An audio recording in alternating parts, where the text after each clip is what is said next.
Our story continues as Jacob tries to persuade Agent Ross. Jacob realizes that his troubled past and military training make him a tough nut to crack. However, he senses a glimmer of uncertainty behind his stoic demeanor. Listen, Ross. I know we're both just pawns in a much larger game, but I'm starting to think that the game is rigged against us. Have you ever stopped to consider what we're really fighting for? Agent Ross's expression remains neutral, but his eyes flicker with a hint of curiosity. "I'm fighting for my country," he responds gruffly.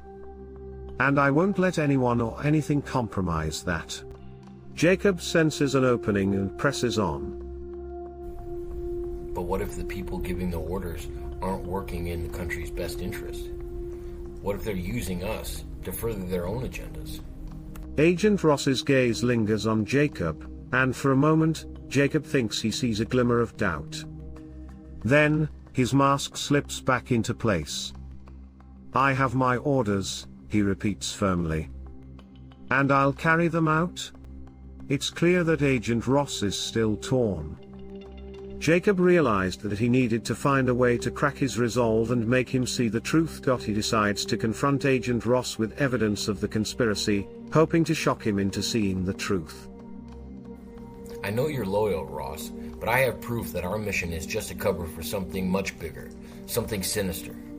Agent Ross's expression turns skeptical, but he takes the folder, scanning its contents. His eyes widen as he sees the evidence: secret memos, cryptic messages, and images of strange technology. "This can't be," he mutters, his voice laced with doubt. It doesn't matter. What matters is that we're not fighting for our country. We're fighting for a shadow organization that's manipulating world events, and we're just pawns in their game. Agent Ross looks up, his eyes locked onto Jacob's. For a moment, Jacob sees a glimmer of recognition, of understanding. "I need time to process this," Ross says finally, his voice is barely above a whisper. "But if what you're saying is true, I'll help you, Jacob. We need to take down this organization, no matter the cost." Jacob senses a breakthrough, but also a warning sign: if Agent Ross is swayed, others may be too. The conspiracy could be more extensive than Jacob thought. A twist. Agent Ross's sudden change of heart may not be entirely genuine. Ross might be playing a double game, working to uncover the truth while still fulfilling his original mission to monitor and control the other team leaders.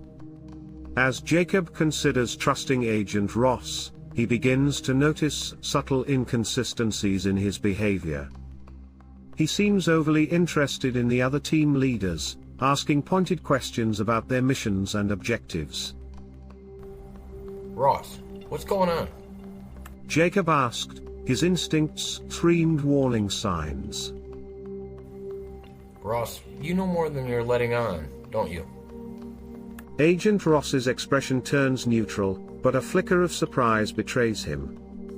"I'm just trying to understand the bigger picture," he says, a bit too smoothly. Jacob senses a hidden agenda, and his trust begins to waver. Has Agent Ross been playing Jacob all along? Agent Ross's true intentions are revealed, and he's determined to take Jacob down.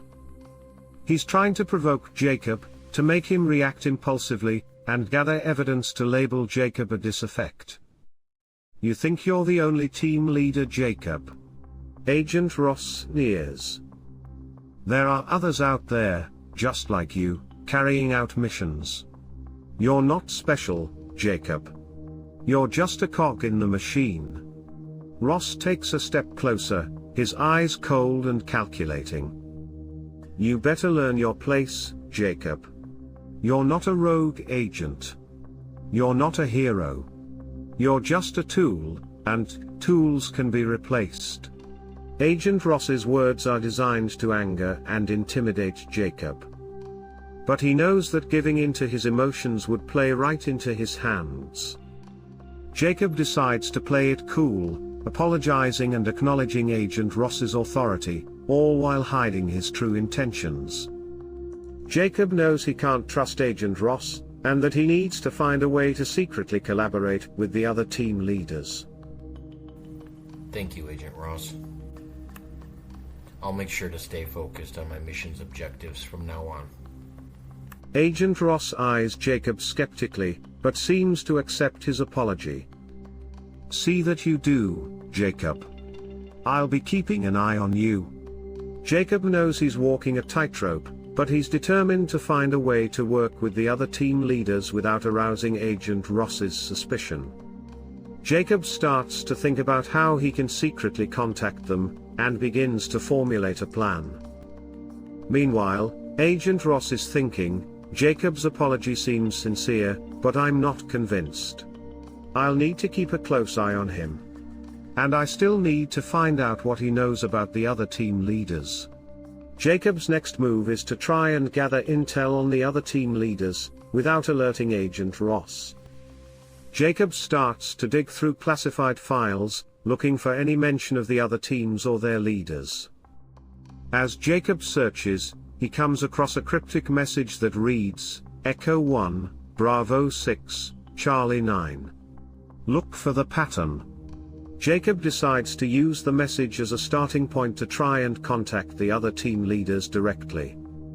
Jacob figures that if he can gather more information about the teams mentioned in the message, Echo 1, Bravo 6, Charlie 9, he might be able to identify the leaders and potentially make contact.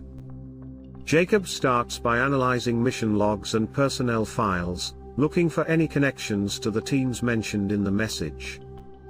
After weeks of searching, he finally finds a match, a team leader named Nova from Echo 1, who will be leading a mission in the same region as Jacob's next operation. Jacob makes a mental note to accidentally cross paths with Nova during the mission, hoping to establish a connection without arousing suspicion. As the mission unfolds, Jacob carefully maneuvers himself into a situation where he encounters Nova. They exchange brief, coded messages, and Jacob learns that Nova is also suspicious of the government's true intentions. Nova whispers, "Meet me at the old clock tower in Berlin. Come alone." Jacob's connection to Echo 1 adds a personal layer to his mission. He's not just trying to uncover a conspiracy, he's also seeking answers about his own past and involvement with the team. With this in mind, Jacob decides to attend the meeting with Nova, hoping to reunite with his former teammate and gain a valuable ally. He makes his way to the old clock tower in Berlin, Jacob's senses on high alert for any signs of danger. As he approaches the meeting point, he sees Nova waiting in the shadows. They exchange a brief, nodding recognition before Nova leads Jacob to a secure location. "Jacob, it's been a long time," Nova says, once they're safely inside. "I see you're still searching for answers. We need to talk about what really happened during our time in Echo 1. Jacob's heart races as he prepares to confront the truth about his past and the mysterious events surrounding Echo 1. Jacob later finds out the Nova is an altar given to Christie so that Jacob does not remember their time in the Echo 1 missions together. A stunning revelation. Jacob's reunion with Nova, aka Christie, takes a dramatic turn as he discovers the truth about their shared past. Christie, now revealed as Nova, explains that their memories of Echo 1 were suppressed to protect them from the government's sinister plans. However, Jacob's exceptional mental resilience has allowed him to start piecing together fragments of their time together. Jacob's mind reels as he struggles to reconcile his fragmented memories with the shocking truth.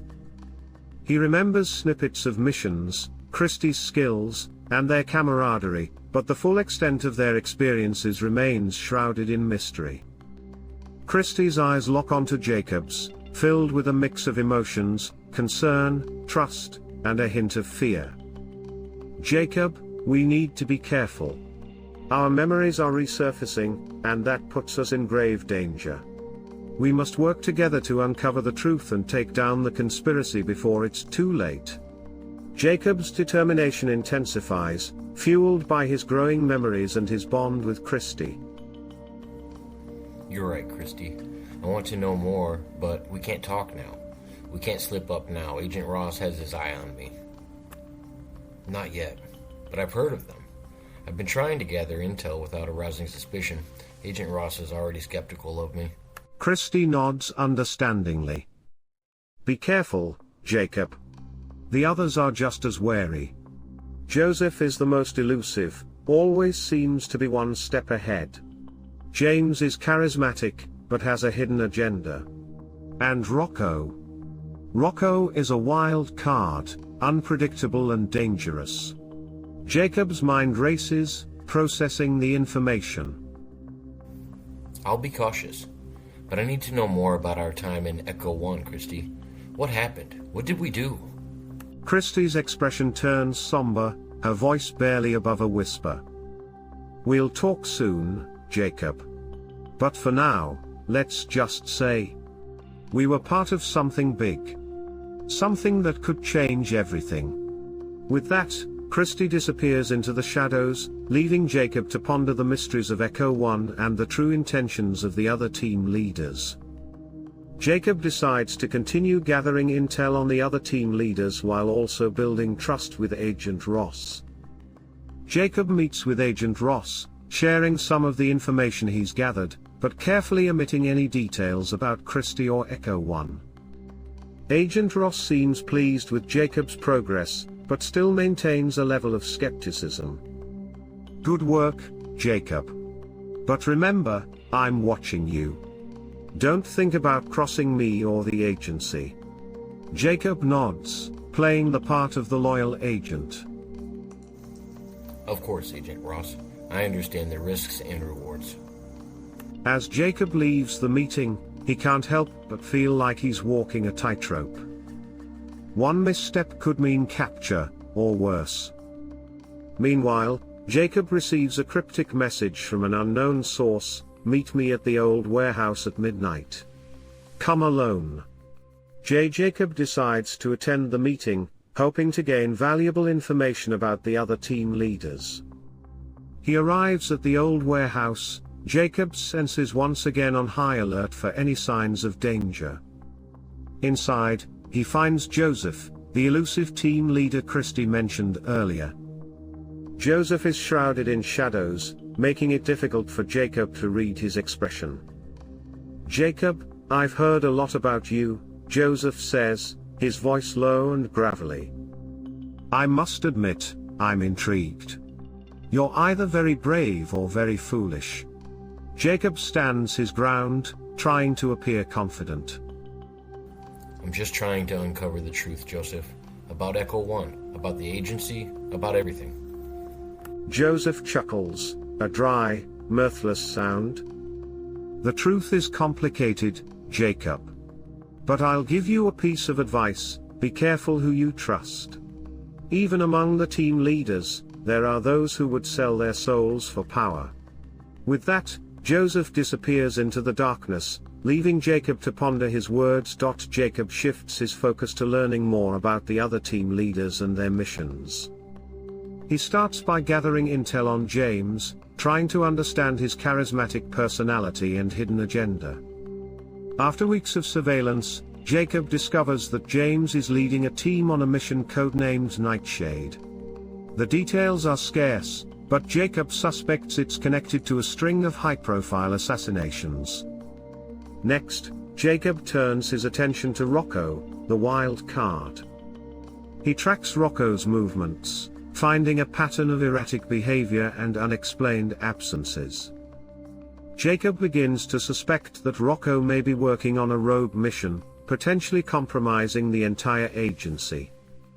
With this new information, Jacob decides to reach out to Christie, Nova, again, hoping to gain a deeper understanding of the team leaders and their motivations. Christie agrees to meet Jacob, revealing that she's been investigating a mole within the agency. Someone is feeding information to the enemy, Jacob. We need to find out who before it's